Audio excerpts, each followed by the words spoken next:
നമുക്ക് ഭാര്യ 100 കിട്ടും, ഭർത്താക്കന്മാർ 100 കിട്ടും. പക്ഷെ സഹോദരിയും അമ്മയും അച്ഛനും എല്ലാം ഒരു പ്രാവശ്യം നമുക്ക് കൊണ്ടുവന്നു.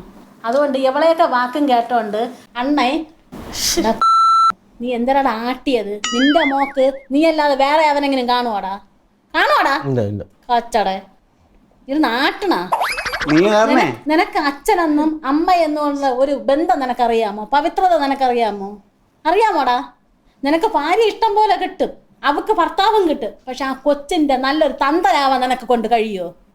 നാളൊരു സമയം നിന്റെ മോള് വേറെ ഒരു നിനക്ക് വിലക്കാനുള്ള ഒരു വോയിസ് ഉണ്ടാ? നിനക്ക് വോയിസ് ഉണ്ടാടാ? വോയിസ് ഉണ്ടാടാ? നിന്റെ നാക്ക് താന്നു വയ്യ? ഇല്ല. അണ്ണാ നിങ്ങൾ എത്രയോ കളയുന്നു. ഇവിടെ എവിടെയെങ്കിലും ഒരു ക്യാമറ ഇവിടെ വെക്കും. ഞാൻ ഇവിടെ ഇപ്പൊ ഒരു ആരെങ്കിലും അവിടെ പറഞ്ഞു അയച്ചാൽ എന്റെ വീട്ടിന്റെ കംപ്ലീറ്റ് ഡീറ്റെയിൽസ് എനിക്ക് കിട്ടും. വേണ്ടല്ല, അത് എടുക്കേണ്ട ഇനി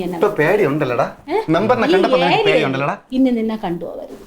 നിനക്ക് വിക്സ് വേണമെങ്കിൽ എന്റെ ചേട്ടൻ്റെ കൂടി പറയാം. ഞാൻ വിക്സ് വാങ്ങിച്ചു തരാം കേട്ടോ. സമയാസമയം വിക്സ് അങ്ങേര് തരും.